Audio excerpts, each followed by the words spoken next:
आज की कहानी सातो नाम के एक लड़के की है जो कि अकेला रहता था और उसके ऊपर उसकी ऑफिस वर्क का बहुत ही ज्यादा प्रेशर था, जिस वजह से वो हर दिन ओवर टाइम करता था। लेकिन इतना काम करने की वजह से वो बहुत ही बीमार हो गया और उसकी मौत हो गई। उसके बाद सातो दूसरी दुनिया में आ जाता है जहाँ पर अपनी न्यू लाइफ शुरू करता है और इस दुनिया के अंदर वो मैजिक भी यूज कर सकता था। एनिमे की स्टार्टिंग में हम सातो को देखते हैं और जब उसको होश आता है तो सामने एक लड़की होती है। सातो उससे पूछते है कि मैं इस समय कहाँ पर हूँ और वो उसको बताती है कि इस समय हम डंजन के अंदर हैं। मैंने जब एक स्लाइम को मारा था तो उसके अंदर से तुम निकले। और ये सुनने के बाद सातो को कुछ भी समझ में नहीं आ रहा होता है। फिर वहाँ पर एक स्लाइम आता है और वो लड़की उस स्लाइम को मार देती है, जिसके बाद उसको बहुत ही सारे स्प्राउट्स मिलते हैं। वो सातो को बताते हैं कि यहाँ डंजन में मोस्टर को मारने के बाद तुम्हें ड्रॉप आइटम मिलते हैं और उन्हें तुम यहाँ की गिल्ड में सेल भी कर सकती हो, जिसके बदले में तुम्हें पैसे मिलेंगे। और उसके बाद वो आगे जाने लगते हैं और सातो उससे जापान और अर्थ के बारे में पूछने लगता है, जिस पर वो लड़की उसको बताती है कि मैंने ऐसी जगह का नाम नहीं सुना। और सातो समझ जाता है कि वो दूसरी दुनिया में आ चुका है। उसके बाद दोनों एक स्टेटस बोर्ड के पास आ जाते हैं और वो लड़की सातो को बताती है कि यहाँ पर सभी एडवेंचरस अपना लेवल चेक करते हैं। वो अपना लेवल चेक करके दिखाती है और बताती है कि मेरा लेवल अभी 1 है, इसलिए मैं सिर्फ लेवल 1 वाले मोस्टर को ही हरा सकती हूँ। वो सातो को बताती है कि यहाँ पर ड्रॉप आइटम का भी लेवल होता है और अगर तुम्हारा लेवल हाई होगा तो तुम्हें ज्यादा रिवॉर्ड मिलेगा, पर अगर तुम्हारे ड्रॉप आइटम लेवल कम हुआ तो तुम्हें कम रिवॉर्ड मिलेगा। और ये सुनने के बाद सातो अपना लेवल चेक करता है। उसको पता चलता है कि वो अभी लेवल 1 पर है और उसके सभी पावर्स का रैंक F है, जो कि बहुत ही लो होता है। फिर सातो अपना ड्रॉप आइटम लेवल चेक करता है और उसको देखने के बाद वो बहुत ही हैरान हो जाता है, क्योंकि उसका ड्रॉप आइटम लेवल असल में S रैंक होता है। सातो उससे S रैंक के बारे में पूछता है, लेकिन उसको S रैंक के बारे में कुछ भी नहीं पता होता और उसने आज तक S रैंक के बारे में कुछ भी नहीं सुना है। जो सुनने के बाद सातो सोचने लगता है कि S रैंक सबसे ज्यादा स्ट्रॉन्ग रैंक होता है और मुझे शायद से इसको टर्न करके देखना चाहिए। वो उस लड़की से उसका हैमर मांगता है, पर सातो उस हैमर को उठा नहीं पा रहा होता है और लड़की सातो को एक बैम्बू स्टिक देती है, जिसका यूज करके सातो एक स्लाइम को मारता है और उस स्लाइम को मारने के बाद उसको बहुत ही सारे स्प्राउट्स मिलते हैं और सातो समझ जाता है कि उसका लेवल भले ही लो हो पर उसको S रैंक का रिवॉर्ड मिलेगा।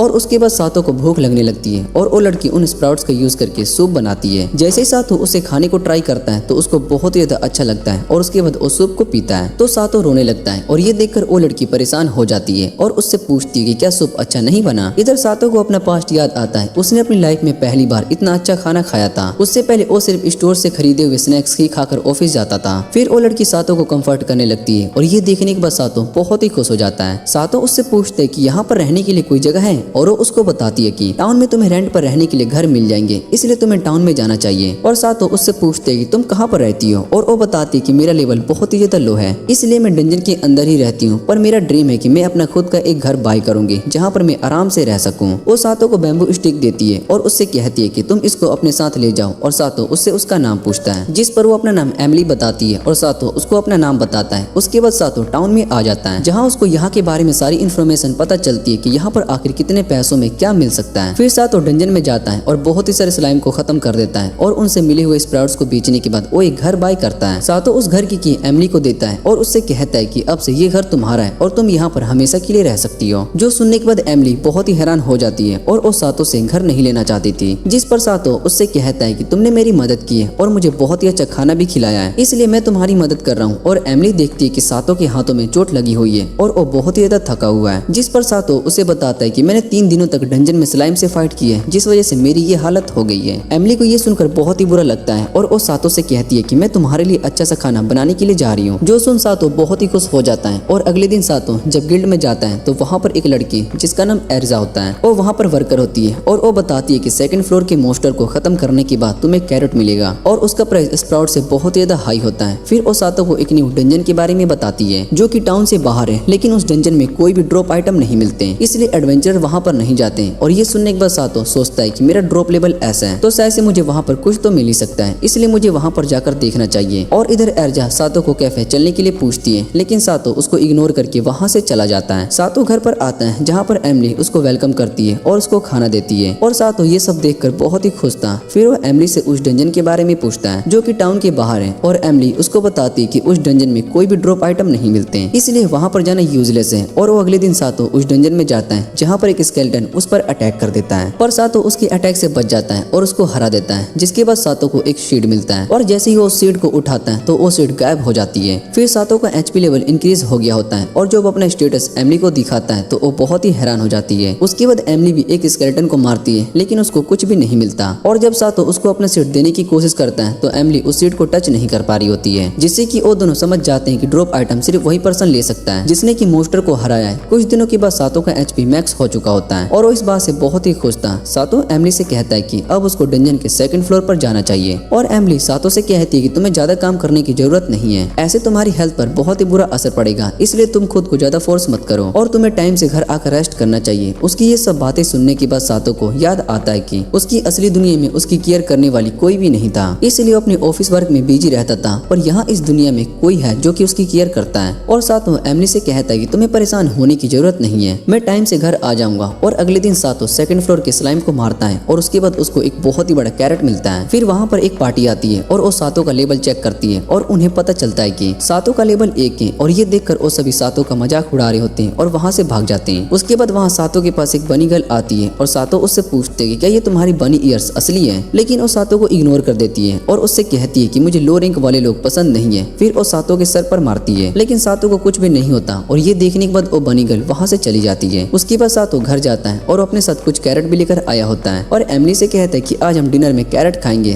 तभी उनके घर पर वो बनी गर्ल वापस आ जाती है और उसको देखने के बाद सातो उससे पूछते हैं कि तुम यहाँ पर किस रीजन से आई हो। पर वो बनी गर्ल वापस से सातो से कहती है कि मुझे लो रैंक वाले लोग पसंद नहीं है, पर वो यहाँ पर कैरेट खाने के लिए आई है। और ये सुनकर सातो बहुत ही हैरान हो जाता है। एमिली सातो से पूछती है कि आखिर ये बनी गर्ल कौन है और वापस से सातो के सर पर मारती है, लेकिन सातो को कुछ भी नहीं होता। और ये देखने के बाद वो वहाँ पर एक एडवेंचरर को पकड़कर उसके सर पर मारती है जिससे कि उस एडवेंचरर को बहुत ही चोट लगती है और वो वहीं पर गिर जाता है। और ये देखने के बाद सातो और एमिली दोनों डर जाते हैं। बनी गर्ल सातो से कहती है कि तुम एक लो रैंक एडवेंचरर हो, लेकिन मेरा अटैक तुम पर काम नहीं कर रहा है। जो सुनने के बाद सातो सोचता है कि शायद से मेरी एचपी मैक्स हो चुकी है, इसलिए मुझ पर अटैक काम नहीं कर रहा है। उसके बाद वो बनी गर्ल सातो से कहती है कि मैं यहाँ पर कैरेट के लिए आई हूँ और एमिली उसको अंदर डिनर के लिए बुलाती है, जहाँ पर एमिली कैरेट से बहुत ही सारी डिश बनाती है और उसको खाने के बाद वो बनी गर्ल और सातो दोनों बहुत ही खुश हो जाते हैं। बनी गर्ल एमिली को गोडेस मान रही होती है और एमिली उस बनी गर्ल से कहती है कि तुम यहाँ पर कभी भी डिनर के लिए आ सकती हो। उसके बाद वो वहाँ से चली जाती है और सातो एमिली से कहता है कि हमें तो उसका नाम भी नहीं पता। इधर एमिली सातो को थैंक यू कहती है और बताती है कि वो हमेशा से अकेली रहती थी और अकेले खाना खाती थी, लेकिन आज वो एक गेस्ट के साथ खाना खाई और उसको बहुत ही अच्छा फील हो रहा है। और ये सुनने के बाद सातो याद करता है कि वो भी अकेला ही खाना खाता था। फिर सातो एमिली से कहता है कि अब से हम दोनों साथ में डिनर करेंगे और उसके बाद सातो वापस से उस डंजन में चला जाता है, जहाँ पर एक ज़ॉम्बी उस पर अटैक कर देता है। और जैसे ही सातो उस पर अपने बैम्बू से अटैक करता है तो उसका बैम्बू टूट जाता है और वो ज़ॉम्बी सातो को पंच मारता है, लेकिन सातो की एचपी मैक्स हो चुकी थी, इसलिए उसको इस पंच से ज्यादा फर्क नहीं पड़ता और सातो आराम से उस ज़ॉम्बी को हरा देता है। उसके बाद सातो को एक और शील्ड मिलती है और उस शील्ड की मदद से सातो की स्ट्रेंथ इंक्रीज हो जाती है। तभी वहाँ पर वो बनी गर्ल आ जाती है और वो सातो से पूछती है क्या तुम्हें कुछ आइटम मिले। जो सुनने के बाद सातो सोचने लगता है कि इस डंजन में कोई भी ड्रॉप आइटम नहीं मिलता और यहाँ पर सभी लोगों को ऐसा ही लगता है, पर मेरा ड्रॉप लेवल एस रैंक है और इस बारे में मुझे किसी को नहीं बताना चाहिए वरना मेरे लिए प्रॉब्लम हो सकती है। इधर वो बनी गर्ल सातो से कहती है कि अगर तुमने मुझे कैरेट नहीं दिए तो मैं तुम्हें मार दूंगी। ये सुनने के बाद सातो डर जाता है और उससे कहता है कि बाद में मैं तुम्हें कैरेट लेकर दूंगा। बनी गर्ल उसकी बात को मानकर वहाँ से चली जाती है और उसके बाद सातो बहुत सारी कैरेट लेकर गिल्ड में आता है, जहाँ पर वो बनी गर्ल पहले से ही सातो का वेट कर रही होती है और सभी सातो को देखकर बहुत ही हैरान हो रहे होते हैं, क्योंकि सातो उस बनी गर्ल के पास जा रहा होता है और उसको कैरेट देता है, जो देखकर बाकी एडवेंचरस उससे पूछते हैं कि तुम आखिर क्या कर रहे हो। इधर बनी गर्ल को वो कैरेट बहुत ही पसंद आता है और ये देखकर सभी बहुत ही हैरान हो जाते हैं। फिर इर्जा सातो के पास आती है और वो सातो से पूछती है क्या तुम इस लड़की को जानते हो, जिस पर सातो बताता है कि मैंने इसको कैरेट दी थी और उसको बहुत ही पसंद आया। जो सुनने के बाद इर्जा सातो से कहती है कि मैं तुम्हारे सारे कैरेट्स डबल प्राइस में खरीद लूंगी, इसलिए तुम्हें अपने कैरेट इस बनी गर्ल को लेके देने की जरूरत नहीं है। सातो को कुछ भी समझ में नहीं आ रहा होता है और वो इर्जा को बताती है कि इस बनी गर्ल का नाम एवे है, इसके पास एक स्पेशल मूव है और अगर इसको किसी का कैरेट पसंद नहीं आता तो एवे पर अटैक कर देती है, इसलिए सभी उसे डर के रहते हैं और एवे को डंजन में सबसे प्रीमियम क्वालिटी के कैरेट मिलते हैं। अगर उसको तुम्हारे कैरेट्स पसंद आ रहे हैं इसका मतलब तुम्हारे कैरेट सच में बहुत ही अच्छे हैं, इसलिए हम तुम्हें इन कैरेट्स का अच्छा प्राइस देंगे। जिन्होंने भी एवे को खराब कैरेट्स देने की कोशिश की है एवे ने उन सभी को मार दिया और उसके बाद एवे सातो से और ज्यादा कैरेट मांगती है, जिस पर सातो उससे कहता है कि मेरे पास कैरेट्स खत्म हो चुके हैं और वैसे भी एमिली ने मुझे कहा था कि शाम को मैं अपना काम खत्म करके घर आ जाऊं, इसलिए मैं वापस से डंजन में नहीं आ सकता हूं। और ये सुनने के बाद एवे उसको मारती है, पर सातो उसका हाथ रोक लेता है और ये देखकर सभी बहुत ही हैरान हो जाते हैं और सातो एवे से कहता है कि मैं तुम्हारे लिए और भी कैरेट्स लेकर आ जाऊंगा। ये सुनने के बाद एवे वहाँ से चली जाती है और अगले दिन सातो और एमिली दोनों डंजन में स्लाइम को खत्म करने के लिए कैरेट्स ले आते हैं। तभी वहाँ पर सातो कुछ और एडवेंचरर को देखता है जो कि स्लाइम से फाइट कर रहे होते हैं, लेकिन वो स्लाइम को नहीं हरा पा रहे होते हैं। और तभी वहाँ पर उनका मास्टर आ जाता है, वो उस स्लाइम को मार देता है और उन दोनों से कहता है कि तुम बहुत ही वीक हो और अभी हमें बहुत ही सारे स्लाइम्स को मारना है। जिस पर वो दोनों अपने मास्टर से कहते हैं कि हमने बहुत ही दिनों से रेस्ट नहीं किया, इसलिए हमें रुक कर रेस्ट करना चाहिए। चाहिए। ये सुनने के बाद मास्टर उनसे कहता है कि मैं जब तुम्हारी एज का था तब मैं डंजन में 1 वीक तक लगातार रहा था, लेकिन तुम दोनों तो कुछ ही दिन में थक गए और मैं तुम्हारे साथ इतना स्ट्रिक्ट सिर्फ तुम्हारी भलाई के लिए रहा हूँ, क्योंकि मुझे तुम पर यकीन है कि तुम दोनों आगे चलकर स्ट्रॉन्ग बनोगे। और ये सुनने के बाद वो दोनों अपने मास्टर को थैंक यू कहते हैं। इधर सातो उनकी बातें सुनने के बाद याद करता है कि उनका बॉस भी उसी तरीके से भारी टास्क देता था। वो हमसे कहता था कि ये सब हमारे अच्छे के लिए, लेकिन वो हमसे झूठ कहता था और इस दुनिया में भी उस तरह के लोग रहते थे। फिर एमिली सातो को लंच करने के लिए कहती है और वो दोनों वहाँ पर बैठकर अपना लंच बॉक्स खोलते हैं। तभी वहाँ पर एवे आ जाती है और एमिली उसको भी अपने साथ खाने के लिए कहती है। वो सभी मिलकर खाना खा रहे होते हैं और उन्हें वो खाना बहुत ही अच्छा लग रहा होता है। तभी वहाँ पर वो एडवेंचरर का ग्रुप आ जाता है और उनका मास्टर अपने लोगों से कहता है कि तुम इन एडवेंचरर्स की तरह मत भूलना, ये सभी यहाँ पर अपना टाइम वेस्ट कर रहे हैं। और इधर एवे को गुस्सा आता है। फिर वो उन दोनों एडवेंचरर्स को कैरेट देती है। वो उनके मास्टर से कहती है कि कैरेट बहुत ही ज्यादा अच्छे होते हैं। और जैसे ही उनका मास्टर एवे पर अटैक करने के लिए जा रहा होता है, उससे पहले एवे अपना हाथ उसकी गर्दन के पास रख देती है और ये देखकर उनका मास्टर डर जाता है। फिर वो सभी वहाँ से चले जाते हैं और एवे सातो के पास आती है और उससे कहती है कि कल मुझे और ज्यादा कैरेट चाहिए। सातो उसकी बात मान लेता है और उसके बाद सातो और एमिली दोनों गिल्ड में आते हैं और सातो एर्जा को बताता है कि हमें डंजन में बहुत ही सारे कैरेट्स मिले, लेकिन हम उन्हें एक साथ लेकर नहीं आ सकते हैं। जिस पर एर्जा उससे कहती है कि तुम्हें एक कैरेट बाय करनी चाहिए, उसमें तुम बहुत ही सारे ड्रॉप आइटम रख सकती हो। और सातो वहाँ गिल्ड में कुछ लोगों के पास कार्ड्स को देखता है। उसके बाद वो और एमिली दोनों कार्ड्स लेकर स्टोर पर चले जाते हैं, जहाँ पर एक छोटी सी बच्ची होती है और अपने फादर को बुलाती है। फिर उसके फादर वहाँ पर आते हैं और वो सातो से पूछते हैं कि तुम्हें क्या चाहिए। और सातो बताता है कि मैं यहाँ पर कार्ड खरीदने के लिए आया हूँ। फिर वो उन्हें एक कार्ड दिखाते हैं और बताते हैं कि इस कार्ड में मोस्टर डिटेक्शन सिस्टम लगा हुआ है, जिससे कि ये मोस्टर भी ढूंढ सकता है। सातो कार्ड का प्राइस पूछता है और वो शॉप ओनर सातो को बताता है कि इसका प्राइस 10 मिलियन है। जो सुनने के बाद सातो और एमिली दोनों बहुत ही हैरान हो जाते हैं। फिर शॉप ओनर सातो को बताता है कि रेगुलर कार्ड तुम्हें 1 से 2 मिलियन में मिल सकती है, लेकिन उसमें ज्यादा कुछ खास नहीं होता। उसके बाद सातो और एमिली वापिस से घर आ जाते हैं। सातो कहता है कि हमें कार्ड खरीदने के लिए बहुत ही सारे पैसे अर्न करने होंगे। तभी उन्हें टाउन में लोगों की आवाजें सुनाई देती है और एमिली कहती है कि से यहाँ पर एक स्ट्रे आ चुका है। सातो उससे पूछते कि स्ट्रे क्या होता है और वो बताती है कि अगर कोई अपना ड्रॉप आइटम कलेक्ट नहीं करता तो वहाँ पर मोस्टर आ जाते हैं और उन्हें स्ट्रे कहते हैं। फिर सातो देखते हैं कि वहाँ पर टाउन में एक बड़ा सा गोरिल्ला आ चुका है और टाउन को तबाह किए जा रहा होता है और सभी एडवेंचरर्स वहाँ से भाग रहे होते हैं। एमिली बताती है कि स्ट्रे को मारने के लिए कुछ भी ड्रॉप आइटम नहीं मिलता, इसलिए कोई भी एडवेंचरर्स इससे फाइट नहीं करना चाहता। तभी वहाँ पर शॉप ओनर अपनी बेटी के साथ आता है और वो सातो से कहता है कि तुम्हें भी यहाँ से भागना चाहिए। इधर वो गोरिल्ला एर्जा पर अटैक करने वाला होता है। तभी सातो उस अटैक को रोक देता है और एर्जा को बचा लेता है। फिर वहाँ पर एवे अपने आइटम के साथ आ जाती है और उस गोरिल्ला से फाइट करने लगती है। इधर सातो एर्जा से पूछते हैं क्या तुम ठीक हो, और एर्जा सातो से कहती है कि इस तरह से हमारा टाउन तबाह हो जाएगा। फिर सातो उससे कहता है कि तुम्हें परेशान होने की जरूरत नहीं है, मैं उस गोरिल्ला को खत्म कर दूंगा। इधर एमिली भी उसकी मदद करने के लिए रेडी हो जाती है और सातो गोरिल्ला से फाइट करने के लिए जा रहा होता है। एवे सातो को इन सब में इन्वॉल्व होने से मना कर रही होती है और सातो उसकी बात नहीं सुनता और इधर गोरिल्ला एक बड़ा सा पत्थर उठाकर अटैक करने के लिए जा रहा होता है, पर एमिली अपने हैमर से उस पत्थर को तोड़ देती है। बाकी सभी एडवेंचरर्स उस गिल्ड को रोकने के लिए कहते हैं और तभी सातो उस गोरिल्ला पर अटैक कर देता है, लेकिन उस गोरिल्ला को ज्यादा कुछ नहीं होता और उसके बाद सातो गोरिल्ला को पंच मारता है और गोरिल्ला उस अटैक से आराम से खत्म हो जाता है। सभी ये देखकर बहुत ही खुश होते हैं और वो सभी सातो की तारीफ कर रहे होते हैं और सातो से कहते हैं कि तुमने हम सभी की जान बचा ली। सातो उन्हें देखकर सोचने लगता है कि पहले कोई भी मेरे काम से खुश नहीं होता, लेकिन यहाँ पर सभी लोग मेरे काम से बहुत ही खुश हैं। उसके बाद सातो को एक ड्रॉप आइटम मिलता है और सातो एमिली से कहता है कि तुमने कहा था कि स्ट्रे ड्रॉप आइटम नहीं देते, पर सातो का रैंक एस होता है, इसलिए उसको एक ड्रॉप आइटम मिलता है और उसको देखने के बाद सातो बहुत ही हैरान हो जाता है। सातो को ड्रॉप में गन मिलती है और उसके बाद सातो अपने स्टेटस को चेक करने के लिए आता है, जहाँ पर उसको स्टेटस पहले से बढ़ चुका होता है। ये देखकर वो बहुत ही खुश था और उसके बाद सातो डंजन में उस गन को टेस्ट करने के लिए चला जाता है, जहाँ उसके सामने एक ज़ॉम्बी आता है और सातो उस ज़ॉम्बी को गन से शूट करता है और ज़ॉम्बी मर जाता है। उसके बाद सातो बाकी सभी ज़ॉम्बी को मार देता है और उनसे मिले हुए सीड से उनकी स्ट्रेंथ भी मैक्स हो जाती है। उसके बाद सातो एमिली के पास आता है, जहाँ पर उस स्लाइम को अपनी गन से मार देता है और एमिली सातो से उस वेपन के बारे में पूछती है। सातो बताता है कि ये पावरफुल वेपन है और उसके बाद वो दोनों लंच करने लगते हैं। सातो एमिली से पूछते कि आज एवे लंच के लिए नहीं आई और एमिली बताते कि शायद से वो अपने काम में बिजी होगी,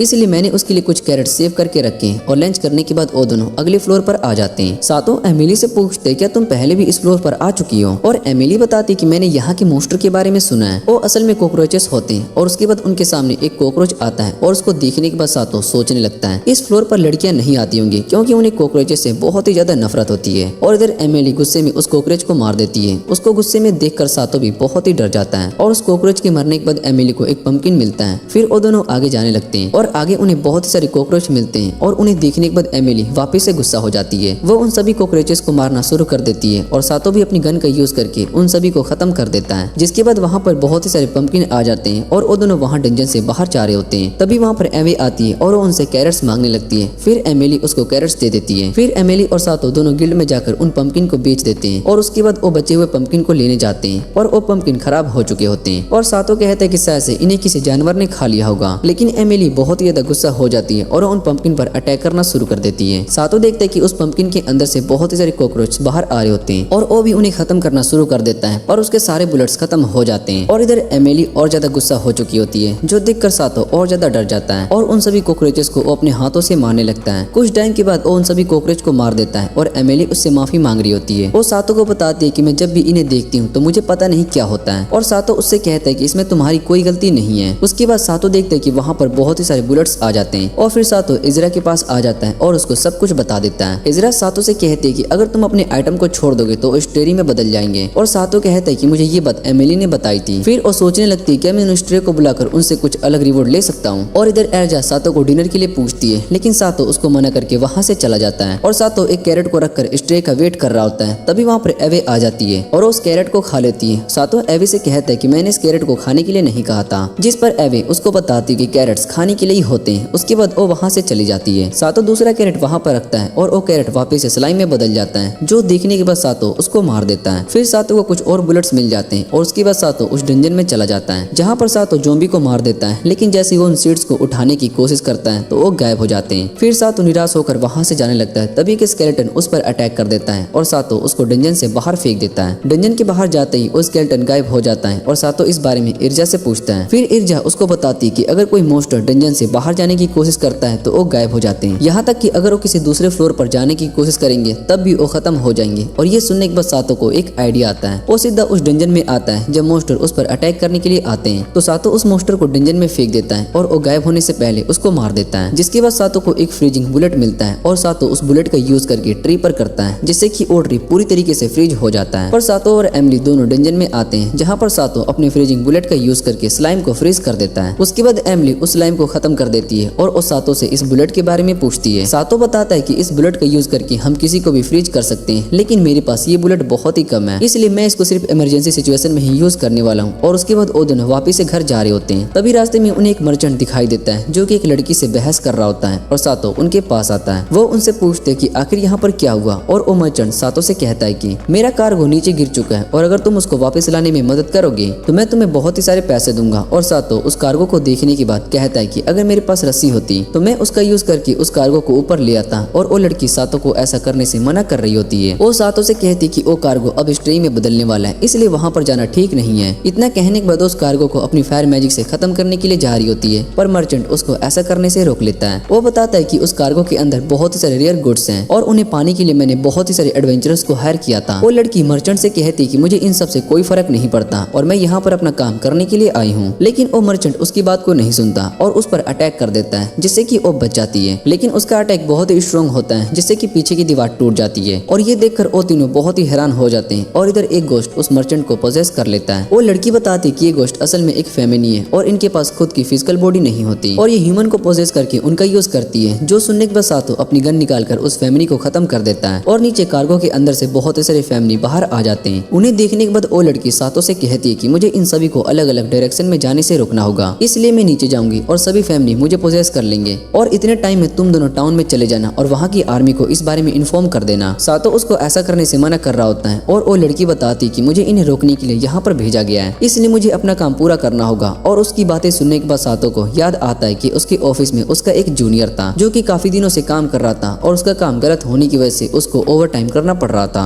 सातो उसकी मदद करने की कोशिश कर रहा होता है पर वो सातो की मदद देने से मना कर देता है और कहता है कि मुझे अपना काम खुद करना होगा, वैसे भी मुझे तुमसे ज्यादा काम है। लेकिन सातो को उसकी मदद करनी थी पर उसकी मदद नहीं कर सका, इसलिए सातो सोचता है कि मैं इस दुनिया के अंदर हर उस इंसान की मदद करूंगा जो कि मुश्किल में होगा। और इतना कहने के बाद वो अपनी फ्रीजिंग बुलेट्स का यूज करके सभी फैमिलीज को फ्रीज कर देता है। फिर एमिली नीचे जाकर उन सभी को खत्म कर देती है और वो लड़की सातो और एमिली दोनों को मदद के लिए थैंक यू कहती है। उसके बाद वो दोनों अपने स्टेटस चेक करने के लिए जाते हैं, जहाँ पर एमिली चेक करती है उसका स्टेटस पहले से बहुत ही ज्यादा अच्छा हो चुका था। वो सातो से कहती कि अगर मैं किसी तरीके से तुम्हारे साथ मिलकर काम करूंगी तो मेरा लेवल जल्दी से बढ़ जाएगा और सातो भी इस बात से बहुत ही खुश था। उसके बाद एमिली और सातो अगले फ्लोर पर आ जाते हैं, जहाँ पर एक रेयर मोस्टर आ जाता है और सातो उसको खत्म कर देता है। उस मोस्टर के मरने के बाद उन्हें वहाँ पर एक नेकलेस मिलता है और सातो उस नेकलेस को एमिलिया को दे देता है। एमिली उस नेकलेस नेकलेस को पहनने के बाद बहुत ही ज्यादा खुश हो जाती है और ओसातो उसको बताता है कि इस नेकलेस की वजह से तुम्हारा ड्रॉप आइटम डबल हो जाएगा। उसके बाद वहाँ पर बहुत ही सारे बैट्स आ जाते हैं और उन्हें मारने के बाद एमिली को बहुत ही सारे बैम्बू स्प्राउट्स मिलते हैं। उसके बाद वो दोनों घर आ जाते हैं जहाँ पर एमिली खाना बना रही होती है और उसको किचन में काम करता देख सातो सोचता है कि यहाँ का किचन बहुत ही छोटा है, इसलिए शायद से एमिली को काम करने में बहुत ही मुश्किल होती है और वो एमिली से कहती है कि हमें एक नया घर बाय करना चाहिए जो कि इससे भी बड़ा होगा, पर एमिली उसको ऐसा करने से मना करती है और कहती कि ये घर बहुत ही अच्छा है। फिर सातो उससे कहता है कि उस घर में हम दोनों साथ में रह सकते हैं और उसका किचन भी इससे बड़ा होगा। एमिली सातो की बात मान लेती है और सातो उससे कहता है कि नया घर खरीदने के लिए हमें बहुत ही सारे पैसों की जरूरत होगी। वो बात सुनने के बाद एमिली सातो से कहती है कि तुम्हें ओवरवर्क करने की जरूरत नहीं है क्योंकि तुम्हारी हेल्थ इंपॉर्टेंट है। सातो उसकी बात मान लेता है और उसके बाद सातो उन बैम्बू स्प्राउट्स को सेल करने के लिए एर्जा के पास जाता है जहाँ पर एक लड़की आती है और वो सातो से कहती है कि क्या मुझे एक बैम्बू स्प्राउट्स मिल सकता है, और सातो उसको एक बैम्बू दे देता है जिसे कि वो गर्ल काट कर खा रही होती है और उसको वो बहुत ही अच्छे लगते हैं। और सातो से कहती है कि मैंने इससे अच्छे बैम्बू स्प्राउट्स कभी भी नहीं खाए। और सातो से सारे बैम्बू स्प्राउट्स बाय करना चाहती थी और सातो इर्जा से पूछता है, जिस पर इर्जा सातो से कहती है कि तुम इन्हें बैम्बू स्प्राउट्स सेल कर सकते हो। फिर वो लड़की सातो को उन स्प्राउट्स के बहुत ही सारे पैसे देकर वहाँ से चली जाती है और इर्जा सातो को बताती है कि उनका नाम मैसी है, वो यहाँ पर एक फेमस पर्सन है और उनका टेस्ट किया फूड सबसे ज्यादा डिलीशियस होता है और उन्हें तुम्हारे बैम्बू स्प्राउट्स बहुत ही अच्छे लगे, इसका मतलब तुम्हारा बैम्बू स्प्राउट्स सच में बहुत ही अच्छे हैं। और सातो को कहती है कि तुम हमारे साथ एक कॉन्ट्रैक्ट साइन करो जिसमें तुम अपने सारे बैम्बू स्प्राउट्स हमें सेल करोगे और उसके बदले में हम तुम्हें अच्छे पैसे ऑफर करेंगे। सातो उसके साथ काम करने के लिए मान जाता है और इर्जा से कहता है कि मुझे तुम्हारे ऊपर पूरा ट्रस्ट है। उसके बाद सातो वापस से उस डंजन में आ जाता है जहाँ उसको एक लड़की दिखाई देती है। वो सभी स्केलेटन से फाइट कर रही होती है। तभी एक गार्ड सातो को रोक देता है और उससे कहता है कि प्रिंसेस यहाँ के सभी स्केलेटन से फाइट कर रही है और उनका सर कार्ट में स्टोर कर रही होती है। सातो इस बारे में गार्ड से पूछता है और गार्ड उसको बताता है कि इस डंजन के मोस्टर को भी ड्रॉप आइटम नहीं देते, लेकिन ऐसा नहीं है। प्रिंसेस को लगता है कि शायद से वो एयर ड्रॉप करते हैं, इसलिए प्रिंसेस उनको एयर बॉक्स बनाकर अच्छे प्राइस में सेल कर सकती है। सातो को प्रिंसेस का ये आइडिया बहुत ही अच्छा लगता है और वो प्रिंसेस के कार्ड को देखता है और कहता है कि ये कार्ड सच में बहुत ही अच्छी चीज है। फिर सातो घर आता है और वो एमिली से पूछता है कि हमें पहले घर बाय करना चाहिए या फिर कार्ड, जिस पर एमिली उससे कहती है कि हमें एक कार्ड बाय करनी चाहिए और उसकी मदद से हम ज्यादा चीजें स्टोर कर सकते हैं और बहुत ही सारे पैसे कमा पाएंगे। सातो को भी उसका आइडिया अच्छा लगता है और उसके बाद वो दोनों कार्ड खरीदने के लिए शॉप पर आ जाते हैं जहाँ पर ओल्गा होती है और वो अकेले रो रही होती है। सातो और एमिली दोनों उसके पास आते हैं। वो ओल्गा से उसके फादर के बारे में पूछते हैं। ओल्गा बताती है कि उसके फादर फ्लावर्स लेने गए थे लेकिन वो अभी तक नहीं आए, जो सुनने के बाद सातो उससे कहता है कि हम तुम्हारे डैड को ढूंढने चलेंगे। ओल्गा बताती है कि वो अर्सेनिक डंजन में गए हैं। उसके बाद वो सभी अर्सेनिक डंजन में जाते हैं जहाँ पर उन्हें बहुत ही सारे मोस्टर दिखाई देते हैं और सातो उन सभी को अपनी गन से शूट कर देता है, लेकिन उन्हें कुछ भी नहीं होता। और उसके बाद एमिली अपने हैमर का यूज करके सभी मोस्टर को खत्म कर देती है। फिर वो दोनों आगे जाते हैं और आगे उन्हें ओल्गा के फादर दिखाई देते हैं जो कि पीछे पड़े होते हैं। और जब सातो उन्हें चेक करता है तो उन्हें पता चलता है कि ओल्गा के फादर असल में सो रहे होते हैं और ये देखकर एमिली को बहुत ही ज्यादा गुस्सा आता है। वो कहती है कि दूसरी तरफ उनकी बेटी बहुत ही परेशान है और ये यहाँ पर सो रहे और गुस्से में अपने हैमर जमीन पर मारती है जिससे कि ओल्गा के फादर उठ जाते हैं और सातो उनसे पूछते हैं कि आप यहाँ पर क्या कर रहे हो। और वो बताते हैं कि मैं यहाँ पर लाइट रॉक को लेने के लिए आया हूँ जो कि हैवी रॉक से भी ज्यादा अच्छे होते हैं और उनका यूज मैं अपनी न्यू कार्ट में करने वाला हूँ। उसके बाद वहाँ पर वो लाइट रॉक आ जाता है लेकिन वो हवा में उड़ रहा होता है, इसलिए उसको पकड़ने के लिए सातो एमिली को अपने ऊपर बैठा लेता है। वो दोनों आखिर में उस लाइट रॉक को हरा देते हैं और उसके मारने के बाद उन्हें एक ब्लू फ्लावर मिलता है जिसे लेकर वो बाहर आ जाते हैं। वो उस फ्लावर को नीचे रख देते हैं ताकि वो वापस रॉक में बदल सके। और एमिली कहते हैं कि उस रॉक को पकड़ना आसान नहीं होगा क्योंकि वो हवा में उड़ सकता है। और ओल्गा के फादर कहते हैं कि मैं उस रॉक को पकड़ लूंगा। जैसे ही फ्लावर रॉक में चेंज होता है तो ओल्गा के फादर उसको पकड़ने की कोशिश करते हैं और वो उस रॉक को नहीं पकड़ पाते और तभी सातो अपनी गन का यूज करता है और उस रॉक को फ्रीज कर देता है। उसके बाद ओल्गा उस रॉक का यूज करके एक अच्छा सा कार्ड बनाते हैं और वो सातो को गिफ्ट में दे रहे होते हैं, पर सातो इतना महंगा गिफ्ट लेने से मना कर रहा होता है। और ओल्गा सातो से कहता है कि तुमने इस टाउन को प्रोटेक्ट किया है, तुम हम सभी के लिए हीरो और इसलिए मैं ये तुम्हें कार्ड गिफ्ट में दे रहा हूँ। और सातो उस गिफ्ट को एक्सेप्ट कर लेता है और उन्हें इस गिफ्ट के लिए थैंक यू कहता है। और उसके बाद वो सातो और एमिली डंजन में सभी बैट्स को मारने के बाद सारे ड्रॉप्स आइटम को उस कार्ट में रखने लगते हैं। एमिली बताती है कि हमने बहुत ही सारे आइटम स्टोर कर लिया है और उसके बाद कार्ट पूरी तरीके से फुल हो जाती है। सातो एमिली से कहता है कि मैं जाकर इन सभी सामान को अर्जा के पास बेच कर आता हूँ और एमिली कहती है कि मैं डिनर बनाने के लिए जा रही हूँ। उसके बाद सातो अर्जा के पास आता है और वो देखते है कि एक पर्सन अर्जा से बहस कर रहा होता है। वो अर्जा से कहता है कि तुम मेरे आइटम का गलत प्राइस लगा रहे हो और अर्जा उससे कहती है कि मैं तुम्हें सही प्राइस दे रही हूँ। ये सुनने के बाद उसको बहुत ही गुस्सा आता है और वो अर्जा को मारने वाला होता है। तभी सातो उसके हाथ को फ्रीज कर देता है। सातो उस आदमी से कहता है कि तुम्हें चुप हो जाना चाहिए और वैसे भी अर्जा प्राइस को लेकर गलत नहीं होती, मैं ये बात तुम्हें प्रूव कर सकता हूँ। और इतना कहने के बाद वो अपने कार्ट से सारे बैम्बू स्प्राउट्स को बाहर निकाल देता है। वो देखकर वो बहुत ही हैरान हो जाते हैं और सातो उन ग्रीन ऑनियन का प्राइस अर्जा से पूछता है और उन्हें अपने कार्ट में डाल देता है। उनका प्राइस 120 20 होता है और उसके कार्ड में भी सेम प्राइस लिखा होता है। और सातो उससे कहता है कि अर्जा तुम्हें सही प्राइस दे रही है। वैसे भी इस कार्ड को आर्सेनिक मटेरियल का यूज करके बनाया गया है और वो ये सामान की वेट के हिसाब से ही उसका प्राइस बताती है। वो पर्सन बहुत ही ज्यादा गुस्सा हो जाता है और वो सातो से कहता है कि तुम्हें इन सब में इन्वॉल्व होने की जरूरत नहीं है। इतना कहने के बाद वो सातो को मारने के लिए जा रहा होता है, पर सातो उसका हाथ आसानी से रोक लेता है और उसको मारकर दूर फेंक देता है। सभी सातो की पावर को देखकर बहुत ही हैरान हो जाते हैं और उसके बाद अर्जा सातो को उसकी मदद करने के लिए थैंक्स कहती है। वो सातो से कहती है कि मैं यहाँ पर सभी लोगों को सही प्राइस देना चाहती हूँ, लेकिन मैं शायद से अच्छे से काम नहीं कर रही हूँ। जिस पर सातो अर्जा से कहता है कि तुम अपना काम बहुत ही अच्छे से करती हो और तुमने मुझे सभी आइटम को अच्छे प्राइस दिए हैं। तुम अगर कभी भी प्रॉब्लम में फंस गई तो मैं तुम्हें प्रोटेक्ट करने के लिए जरूर आऊंगा। और ये सुनने के बाद अर्जा सातो को किस कर लेती है, जो देखने के बाद सातो बहुत ही हैरान हो जाता है और उसके बाद सातो वहाँ से चला जाता है और उसके बाद वो एमिली के साथ डंजन में सभी मोस्टर को खत्म कर देता है। वो दोनों इस बात से बहुत ही खुश होते हैं कि उनके पास अब नया घर खरीदने के लिए पैसे हो चुके होते हैं। वो अपना सारा सामान पैक कर रहे होते हैं और सातो एमिली से कहता है कि इस घर से हमारी बहुत ही सारी यादें जुड़ी हुई है, इसलिए मुझे ये जगह छोड़कर जाने का मन नहीं कर रहा है। और एमिली बताती है कि उसको भी ये जगह बहुत ही पसंद है। तभी सातो को एक आइडिया आता है और वो एमिली से कहता है कि हम अपने इस घर को रेंट पर रख सकते हैं, जिससे कि जब हमारा मन होगा तब हम यहाँ पर आकर रह सकेंगे। और एमिली को भी सातो का आइडिया बहुत ही अच्छा लगता है। उसके बाद सातो और एमिली दोनों अपने घर में आए होते हैं, जहाँ पर एमिली सातो के लिए ब्रेकफास्ट बनाती है। वो सभी खाना खाने के लिए आए होते हैं और एबी भी उनके साथ ब्रेकफास्ट कर रही होती है।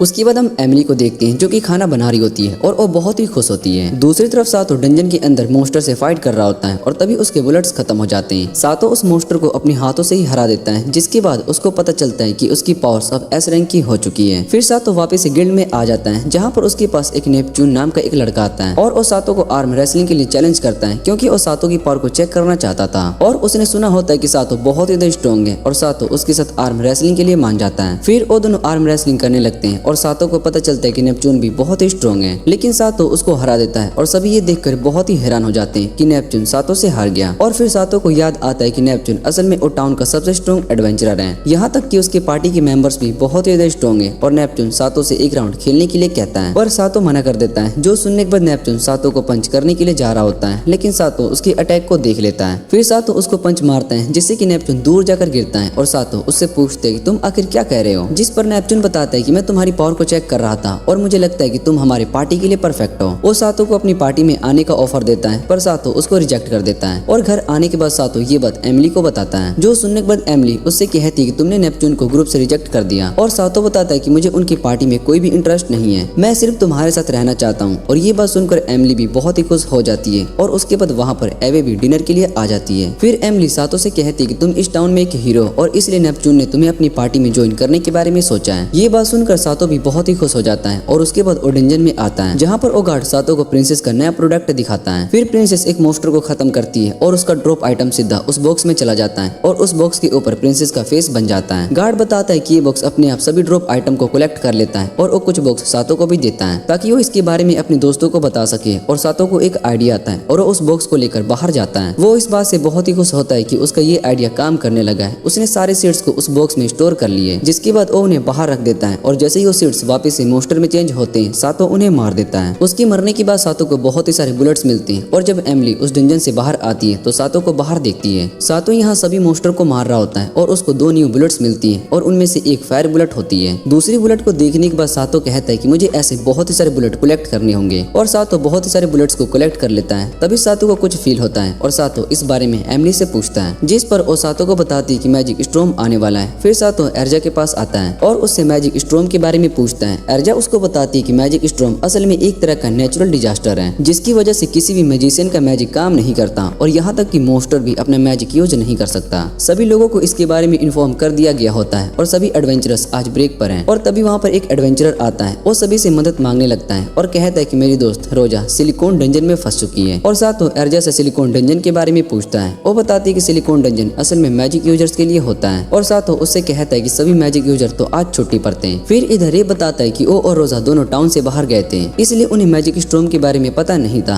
रे सभी एडवेंचरर से मदद मांग रहा होता है, लेकिन कोई भी उसकी मदद नहीं कर रहा होता है और ये देखकर वो बहुत ही निराश हो जाता है। सातो सोच रहा होता है कि आखिर कोई भी इसकी मदद क्यों नहीं कर रहा है। और तभी वहाँ पर नेपच्यून आता है और वो सातो को बताता है कि कोई भी उस डंजन के अंदर नहीं जाने वाला है। फिर एर्जा बताती है कि सिलिकॉन डंजन के ऊपर कोई भी नॉन मैजिक अटैक काम नहीं करता, इसलिए कोई भी अपनी जान खतरे में नहीं डालना चाहता। उसके बाद सातो एमिली की बात को याद करने लगता है और उसने सातो से कहा था कि तुम एक हीरो हो जो कि सभी की मदद करता है। सातो रे के पास जाता है और रे से कहता है कि मैं तुम्हारी मदद करूंगा, और इतना कहने के बाद सातो सिलिकॉन डंजन में चला जाता है। वहाँ पर उसे एक मॉन्स्टर दिखाई देता है और सातो उसको अपने फायर बुलेट से खत्म कर देता है और फिर सातो उसको फ्रीज कर देता है जिससे कि वो स्ट्रे में ना बदल सके। और दूसरी तरफ एमिली गिल्ड में आती है जहाँ पर वो सातो के बारे में पूछती है। एर्जा बताती है कि सातो इस समय एक प्रॉब्लम में और वो सिलिकॉन डंजन में गया हुआ है और ये बात एवे भी सुन लेती है। इधर सातो आगे जाता है जहाँ पर उसको रोजा दिखाई देती है और उसकी हालत बहुत ही खराब हो चुकी होती है। तभी वहाँ पर एक मॉन्स्टर आ जाता है। सातो उन पर अटैक करता है लेकिन उसके बुलेट्स खत्म हो रहे होते हैं और दूसरी तरफ एमिली और एवे दोनों सातो की मदद करने के लिए आ रहे होते हैं। उनके पास पेंडोरा बॉक्स भी होता है और सभी लोग उन्हें रुकने के लिए कह रहे होते हैं पर वो उन्हें इग्नोर करके वहाँ से जा रहे होते हैं। एमिली बताती कि सातो असल में मुझे मेरी मोम की याद दिलाता है और वो भी सातो की तरह ही बहुत ही काइंड थी। उसके बाद हम एमिली के पास्ट को देखते हैं जहाँ पर वो और उसकी मोम दोनों डंजन में आते हैं और उसकी मोम एक स्ट्रॉन्ग एडवेंचरर होती है जो सभी लोगों को प्रोटेक्ट कर देती है। और उसके बाद डंजन में एक बहुत ही बड़ा ड्रैगन आ जाता है। एमिली की मोम उसको ड्रैगन को हरा देती है लेकिन उनकी हालत बहुत ही ज्यादा खराब हो चुकी थी और वो एमिली से पूछती है क्या बाकी सभी लोग सेफ हैं, जिस पर एमिली हाँ कहती है और उसकी मोम उससे कहती है कि क्या तुम मुझे अपने पास लेकर जा सकती हो। और एमिली अपनी मोम को उठाकर डंजन से बाहर लेकर जा रही होती है। उसकी मोम उससे कहती है कि अगर तुम फ्यूचर में एक एडवेंचर बन जाओगी तो तुम भी मेरी तरह सभी लोगों की मदद करना। और इतना कहने के बाद उसकी माँ की मौत हो जाती है। ये बात याद करने के बाद एमिली कहती है कि सातो भी मेरी मोम की तरह ही सभी लोगों की मदद करता है। इधर सातो की नॉर्मल बुलेट्स का उन मॉन्स्टर पर कोई भी असर नहीं हो रहा होता है और तभी वहाँ पर एमिली और एवे आ जाती है। उनके पीछे बहुत ही सारे स्ट्रे मॉन्स्टर होते हैं और एमिली सातो से कहती है कि तुम इन स्ट्रे से फाइट करो और तब तक हम इन मॉन्स्टर को खत्म करते हैं। इतना कहने के बाद एमिली और एवे दोनों उन सभी मॉन्स्टर को खत्म कर देते हैं और इधर सातो उन सभी स्ट्रे को मार देता है। उसके बाद वो सभी रोजा को लेकर डंजन के बाहर आ जाते हैं जहाँ पर रे उनका वेट कर रहा होता है। रे रोजा को देखकर बहुत ही खुश हो रहा होता है लेकिन उसकी हालत खराब हो चुकी होती है, इसलिए वो उससे कहता है कि मैं अपनी हीलिंग मैजिक का यूज नहीं कर सकता। जिसके बाद सातो एक हीलिंग बुलेट निकालकर रोजा को हील कर देता है और रे ये देखकर बहुत ही खुश हो जाता है और सातो को थैंक यू कहता है। उसके बाद वो सभी टाउन में आ जाते हैं और सातो एमिली से कहता है कि तुमने उन बुलेट्स को लेकर बहुत ही अच्छा काम किया। जिस पर वो बताती है कि हमने तुम्हारा आइडिया यूज किया है, हम उन सभी स्ट्रे को खत्म करने लगेंगे और हमें बहुत ही सारे बुलेट्स मिल गए। उसके बाद वो सभी खाना खाने के लिए घर पर आ जाते हैं जहाँ पर एमिली उन सभी के लिए अच्छा सा डिनर बनाने वाली थी। अगले दिन सातो अपना न्यू ड्रॉप लेकर एर्जा के पास आता है जो कि वाटरमेलन्स होते हैं। एर्जा उन्हें चेक करने के लिए जा रही होती है तभी वहाँ पर मैसी आती है और वो उस वाटरमेलन को ट्राई करती है। उसको वो बहुत ही अच्छे लगते हैं और ये देखकर बाकी सभी लोग उस वाटरमेलन को खाने लगते हैं। उन्हें भी वो बहुत ही अच्छा लगता है और एर्जा सातो से कहती है कि तुम्हें हमारे साथ इन वाटरमेलन का भी कॉन्ट्रैक्ट साइन करना होगा। सातो उसके लिए मान जाता है और उसके बाद एर्जा सातो से कहती है कि तुम्हें ये वाटरमेलन डंजन के 5 लेवल से मिले होंगे। जिस पर सातो उसको बताता है कि हमने वहाँ के मॉन्स्टर को हराकर ये वाटरमेलन लेकर आए हैं। फिर एर्जा सातो से कहती है कि तुम्हें अब लाइसेंस के लिए अप्लाई करना चाहिए। सातो एर्जा से पूछता है कि तुम किस लाइसेंस की बात कर रही हो और वो बताती है कि लेवल 6 और उसके आगे लेवल के डंजन में जाने के लिए तुम्हें एक लाइसेंस की जरूरत होगी क्योंकि वो डंजन बहुत ही खतरनाक होते हैं, इसलिए वहाँ पर सिर्फ वही एडवेंचरस जा पाते हैं जिनके पास लाइसेंस होता है। बिना लाइसेंस के तुम अपने ड्रॉप आइटम को नहीं सेल कर पाओगे। और सातो उसकी बात को समझ जाता है। उसके बाद वो और एमिली दोनों लाइसेंस को अप्लाई करने के लिए आ जाते हैं जहाँ पर सातो रिसेप्शन पर बैठे आदमी से पूछता है कि क्या यहाँ पर मेरा लाइसेंस अप्लाई हो सकता है। जिस पर वो आदमी सातो से उसकी अचीवमेंट से पूछता है और सातो को याद आता है कि एर्जा ने उसको पहले बताया था कि अगर उस सातो को इस तरह से कोई सवाल पूछे तो उसका जवाब आंसर क्या देना है। सातो उस आदमी से कहता है कि मैं डंजन के 5th फ्लोर से बहुत ही सारे वाटरमेलन लेकर आ चुका हूँ। और उसकी बात सुनने के बाद वो आदमी सातो को अपने साथ आने के लिए कहता है। वो एक मेलन को अपने रूम में रख देता है और सातो से कहता है कि ये लेवल 6 के स्ट्रे में चेंज हो जाएगा और अगर तुमने स्ट्रे को हरा दिया तो तुम्हें लाइसेंस मिल जाएगा। सातो भी इस टेस्ट के लिए रेडी हो जाता है और उसके बाद उसके सामने एक मेटल बॉल जैसा स्ट्रे आ जाता है और उस पर सातो के अटैक्स काम भी नहीं कर रहे होते हैं। फिर सातो को एक आइडिया आता है और उस मेटल बॉल पर पहले फायर बुलेट्स का अटैक करता है और उसके बाद उसे फ्रीज कर देता है। सातो उस बॉल को हाथ से ही तोड़ देता है और ये देखकर एमिली भी बहुत ही हैरान होती है और सातो से पूछती है कि तुमने ये कैसे किया। फिर सातो बताता है कि मैंने स्टील का टेम्परेचर पहले से बहुत ही हाई कर दिया और उसके बाद उसको फ्रीज करके उसका टेम्परेचर पहले से कम कर दिया। इस तरह से स्टील बहुत ही कमजोर हो गया और मैंने उसको आसानी से तोड़ दिया। और उसको ऐसा करता देख वो आदमी भी बहुत ही इंप्रेस हो जाता है। वो सातो से कहता है कि मैं यहाँ पर 10 साल से काम कर रहा हूँ लेकिन मैं तुम्हारे जैसे किसी एडवेंचरर को भी नहीं देखा। वो सातो को उसका लाइसेंस बेच दे देता है और सातो को एक आइडिया आता है जिसके बाद वो एक फिश को नीचे रख देता है। फिर वो फिश बड़े से गोरिल्ला में बदल जाता है और उसको देखने के बाद एमिली बहुत ही डर जाती है। सातो उससे कहता है कि मैं इसको हरा सकता हूँ और वो अपने फ्रीजिंग बुलेट्स का यूज करके उस गोरिल्ला को पकड़ लेता है। फिर वो अपनी गन से उस गोरिल्ला को मार देता है और ये देखने के बाद एमिली उससे कहती है कि पहले हमें इस गोरिल्ला को मारने में बहुत ही मुश्किल हुई थी पर तुमने इसको आसानी से हरा दिया। और सातो को ड्रॉप में एक गन मिलती है जिसको देखने के बाद वो कहता है कि मैं एक साथ दोनों गन का यूज कर सकता हूँ लेकिन इसके लिए मुझे प्रैक्टिस करना होगा। और उसके बाद सातो एर्जा के पास आता है और एर्जा उसको बताते है कि यहाँ टाउन में स्ट्राइक हो चुकी है। एडलबर्ट ग्रुप के लोग डंजन पर कब्जा कर चुके हैं और वो हमें राइस देने से मना कर रहे हैं क्योंकि वो चाहते हैं कि हम उन्हें राइस के बदले में ज्यादा ज्यादा पैसे दे और इसलिए टाउन के सभी लोग उनके खिलाफ स्ट्राइक कर रहे हैं। ये सब सुनने के बाद सातो भी उस डंजन के पास आ जाता है जहाँ पर नेपच्यून होता है और सातो उससे पूछते क्या तुम उस ग्रुप को हराने के लिए आए हो, जिस पर नेपच्यून कहता है कि मुझे इस काम के लिए हायर किया गया है और सातो उससे कहता है कि मैं अंदर जाकर उनसे बात करने की कोशिश करता हूँ। फिर सातो डंजन में आ जाता है और उसको देखने के बाद